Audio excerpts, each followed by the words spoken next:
Shalom, salam berkat dari kami untuk pendengar sekalian. Saat ini pendengar akan diberkati dengan program Hari Ini Harinya Tuhan bagian yang ke-8.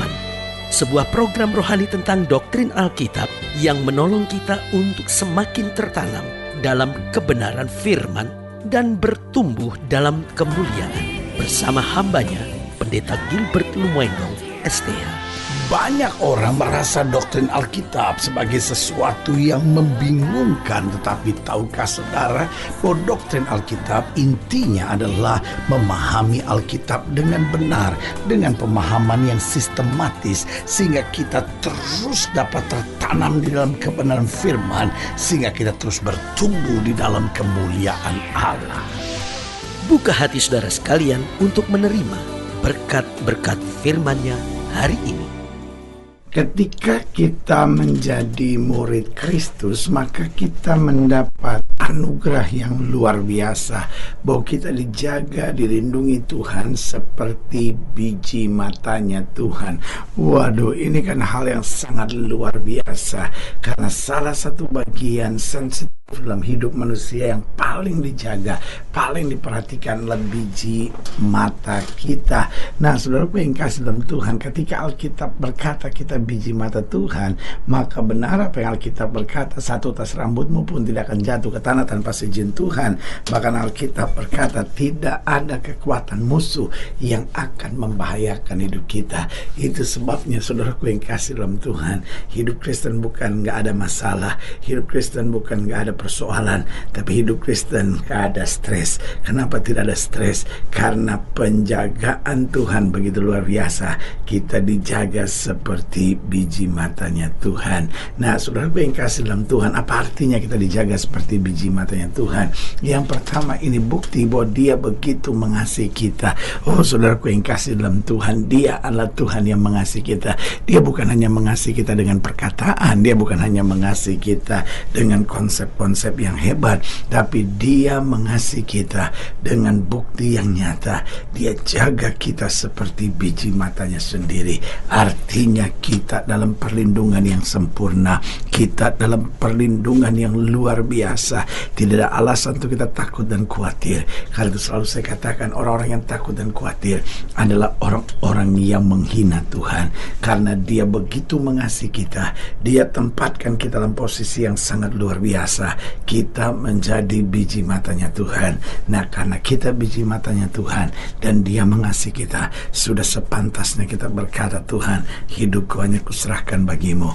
Biar bukan kehendakku yang jadi, melainkan kehendak-Mu yang terjadi. Berarti saudaraku yang kasih dalam Tuhan, gak usah lagi khawatir untuk apapun, karena kenyataan bahwa kita dijaga seperti biji matanya Tuhan, itu sudah bukti yang jelas bahwa Dia begitu mengasihi kita. Haleluya. Yang kedua, karena kita dijaga seperti biji mata Tuhan, ini juga sebuah bukti bahwa Dia adalah Tuhan yang serius dengan kita. Oh, Allah kita bukanlah Allah yang main-main. Jangan pernah berpikir, betul gak ya Tuhan akan tolong saya, betul gak ya Tuhan akan bela saya. My God is a serious God. Allah saya adalah Allah yang serius. Sekali Dia panggil kita, Dia perlengkapi kita, Dia kuatkan kita, Dia jaga kita, Dia bela kita, dan Dia lakukan yang terbaik buat kita. Oh, saudaraku yang kasih dalam Tuhan, menyadari bahwa Tuhan itu serius dengan kita. Ini bukan saatnya lagi kita main-main dengan Tuhan. Ini saatnya kita serius dengan Tuhan. Sekali kita iring Yesus, kita akan tetap melayani Dia selama-lamanya. Haleluya. Yang ketiga, bahwa kita dijaga seperti biji mata Tuhan, ini juga merupakan bukti bahwa Dia siap melakukan apa saja buat kita. Bahkan Dia tempatkan kita pada tempat yang begitu terhormat seperti biji matanya. Dan Dia sudah buktikan 2000 tahun yang lalu, Dia bahkan sudah mati buat kita, curahkan darah buat kita. Paulus berkata, kalau darahnya saja sudah ditumpahkan, masakan tangannya tidak akan terulur untuk menyelamatkan kita. Kadangkala persoalannya kita membatasi kuasa Tuhan. Kita mempertanyakan, masa sih Tuhan mau menyembuhkan saya? Masa sih Tuhan mau memulihkan keluarga saya? Masa sih sih Tuhan mau menerima doa saya? Masa sih Tuhan mau mengampuni dosa saya? Saya harus tegaskan dan ingatkan sekali lagi, Tuhan mau dan siap melakukan apa saja bagi kita, asal saja kita dapat kembali berjalan dalam terang kasih anugerah yang sempurna. Haleluya. Saudaraku yang kasih dalam Tuhan, kita dijaga seperti biji mata Tuhan. Ini bukti bahwa Dia mengasihi kita. Ini bukti bahwa Dia serius dengan kita. Ini bukti bahwa Dia melakukan apa saja buat kita. Dan ini juga merupakan bukti bahwa Dia menyediakan yang terbaik buat kita. Saudaraku yang kasih dalam Tuhan, berani saya katakan, Tuhan tidak pernah hanya memberikan yang baik buat kita, karena Dia selalu menyediakan yang terbaik buat kita. Oh saudaraku yang kasih dalam Tuhan, sebagai hamba Allah saya mau ingatkan buat pendengar sekalian, betul kita ada di tengah dunia yang penuh dengan lika-liku ini. Kita penuh dengan tekanan dan ancaman di muka bumi, tapi kita dipelihara, kita dijaga seperti biji matanya Tuhan. Sudah saatnya kita harus belajar tenang, berserah, dan beriman kepada Tuhan dan segala janjinya, bahwa hanya yang terbaik yang Tuhan izinkan terjadi dalam hidup kita. Haleluya. Selamat datang dalam program kita hari ini, Hari Tuhan, sebuah program rohani yang kembali mengingatkan kepada kita betapa pentingnya kita menjadikan firman Tuhan sebagai dasar keseharian hidup kita. Karena selama kita jadikan firman Tuhan sebagai dasar keseharian hidup kita, langkah-langkah ke depan kita penuh dengan kepastian kemenangan, berkat mujizat dan perkara-perkara besar. Haleluya. Kita sedang membahas tentang dijaga sebagai biji mata Tuhan. Wah, luar biasa. Tidak ada yang lebih indah dalam hidup kekristenan kita kecuali kita menyadari di tengah masalah apapun kita dijaga sebagai biji matanya Tuhan. Haleluya. Nah, saudara yang kasih dalam Tuhan, dalam pembahasan tentang dijaga seperti biji matanya Tuhan, kita mau sama-sama belajar dari Keluaran pasal 32. Keluaran pasal 32 ayatnya yang pertama, Keluaran 32 ayat 1 sampai ayat yang ke-10. Demikian firman Tuhan. Keluaran 32 ayat 1 sampai 10 di bawah judul perikop nyanyian Musa. Ulangan 32 ayat 1 sampai 10. Pasanglah telingamu, hai langit, aku mau berbicara, dan baiklah bumi mendengarkan ucapan mulutku. Mudah-mudahan pengajaranku menitik laksana hujan, perkataanku menetes laksana embun, laksana hujan renai ke atas tunas muda, dan laksana dirus hujan ke atas tumbuh-tumbuhan. Sebab nama Tuhan akan kuserukan. Berilah hormat kepada Allah kita, gunung batu yang pekerjaannya sempurna, karena segala jalannya adil. Allah yang setia dengan tiada kecurangan, adil dan benar Dia. Berlaku busuk terhadap Dia mereka yang bukan lagi anak-anaknya yang merupakan noda, suatu angkatan yang bengkok dan belat-belit. Demikian engkau mengadakan pembalasan terhadap Tuhan, hai bangsa yang bebal dan tidak bijaksana. Bukankah Ia Bapamu yang mencipta engkau, yang menjadikan dan menegakkan engkau? Ingatlah kepada zaman dahulu kala, perhatikanlah tahun-tahun keturunan yang lalu. Tanyakanlah kepada ayahmu, maka ia memberitahukannya kepadamu. Kepada para tua-tuamu, maka mereka mengatakan kepadamu. Ketika Sang Maha Tinggi memberikan milik pusaka kepada bangsa-bangsa, ketika Ia memisah-misah anak-anak manusia, maka Ia menetapkan wilayah bangsa-bangsa menurut bilangan anak-anak Israel. Tetapi bagian Tuhan ialah umatnya, Yakub ialah milik yang ditetapkan baginya. Didapatinya Dia di suatu negeri di padang gurun, di tengah-tengah ketandusan dan auman padang belantara. Dikelilinginya Dia dan diawasnya, dijaganya sebagai biji matanya. Oh, ayat 10 ini menarik perhatian saya. Didapatinya Dia di satu negeri di padang gurun, di tengah-tengah ketandusan dan auman padang belantara. Dikelilinginya Dia dan diawasinya, dijaganya sebagai biji matanya. Inilah gambaran kehidupan kita, bahwa kita ada di satu negeri padang gurun, di tengah-tengah ketandusan, di tengah ancaman padang belantara, tapi kita dikelilingi, diawasi, dijaga sebagai biji mata Tuhan. Haleluya. Saudaraku yang kasih dalam Tuhan, pertanyaannya, siapa yang dijaga Tuhan sebagai biji matanya?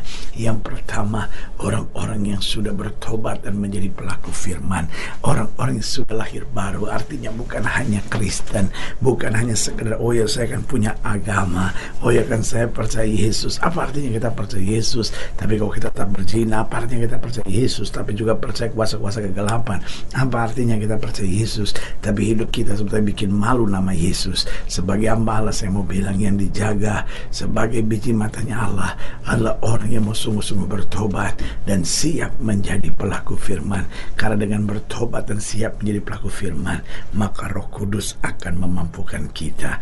Yang kedua, siapa yang dijaga sebagai biji matanya Allah, yaitu orang yang mau hidup benar dan bersih di hadapan Tuhan. Saudaraku yang kasih dalam Tuhan, kadang-kala persoalannya kita tahu tapi kita nggak mau. Kita sih tahu gitu ya, wah saya nggak boleh selingkuh. Kita tahu, wah saya nggak boleh dendam.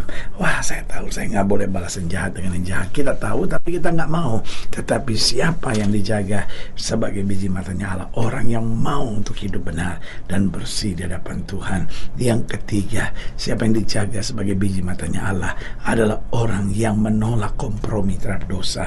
Salah satu persoalan kita adalah kita sebut diri kita Kristen, tapi kita kompromi dengan dosa. Padahal apa artinya Kristen? Artinya Kristen adalah menjadi pengikutnya Kristus. Apapun yang Yesus suka, apapun yang Yesus mau, apapun yang Yesus kehendaki, itu yang harus kita ikuti. Dan segala sesuatu yang Yesus nggak suka harus berani kita tolak dan kita tinggalkan. Karena itu siapa yang dijaga sebagai biji matanya Allah? Yang pertama, orang yang rindu bertobat dan siap menjadi pelaku firman. Yang kedua, orang yang hidupnya mau benar dan bersih di hadapan Tuhan. Yang ketiga, orang yang berani menolak kompromi terhadap dosa. Dan yang keempat, orang yang selalu mau mendahulukan Tuhan lebih dari segala-galanya. Karena kita berkata, orang yang mencari kerajaan Allah serta kebenarannya, maka semuanya akan ditambahkan dalam hidupnya. Sudah saatnya anak-anak Tuhan mendahulukan Tuhan lebih dari segalanya. Maka kita juga sadar bahwa Tuhan akan mendahulukan kita lebih dari segalanya. Haleluya. Saudaraku yang kasih dalam Tuhan, jika saudara di lain jauh, hubungi kami melalui telepon, hubungi kami melalui surat, kunjungi website kami, karena kami ada untuk membawa Bapak Ibu saudara lebih dekat pada Tuhan dan mengalami kasih kuasa mujizat yang luar biasa. Haleluya. Secara khusus melalui program ini juga saya mau berdoa buat setiap saya yang sakit, setiap saya yang berbeban berat, karena saya percaya bahwa bagi Allah tidak ada perkara yang mustahil. Nah, saudara-saudara yang ingin didoakan secara khusus, boleh taruh tangan kanan saudara di dada dan kita akan berdoa. Mari kita berdoa. Bapa, dalam nama Yesus, hamba doa buat yang sakit, hamba doa buat yang berbeban berat, hamba doa untuk setiap mereka yang sedang menghadapi masa-masa yang sukar, karena hamba percaya bahwa bagi Allah tidak ada perkara yang mustahil. Bapa, hamba berdoa di dalam nama Yesus, Tuhan jamah yang sakit, Tuhan sembuhkan, yang lemah Tuhan kuatkan, yang susah Tuhan hiburkan, yang jatuh Tuhan angkat, sehingga hari-hari yang penuh kemenangan boleh berlaku. Secara khusus hamba doa buat mereka yang taruh tangan kanannya di dada, di dalam nama Yesus, anugerah, kasih karunia, kuasa, berkat Tuhan yang sempurna boleh terus mengalir. Bahkan mereka yang taruh tangan kanannya di dada, yang butuh mujizat Tuhan, karena kami perlu menyadari bahwa kami dijaga sebagai biji matanya Allah. Bapa, hamba berdoa di dalam nama Yesus, penjagaan Tuhan yang sempurna, kasih karunia Tuhan yang dahsyat boleh terus menyertai. Di dalam nama Yesus kami berdoa. Haleluya. Amin. Saudaraku yang kasih dalam Tuhan, kita sudah berdoa. Ingat, Allah tidak pernah lalai menepati janjinya. Inilah saatnya buat kita untuk bangkit bersemangat, bersuka cita dalam menghadapi segala perkara. Karena kita tahu Yesus hidup, Yesus berkuasa, dan selalu mengerjakan terbaik buat anak-anaknya. Doa saya menyertai saudara sampai berjumpa pada program berikut. Jadikan hari ini harinya Tuhan. Haleluya.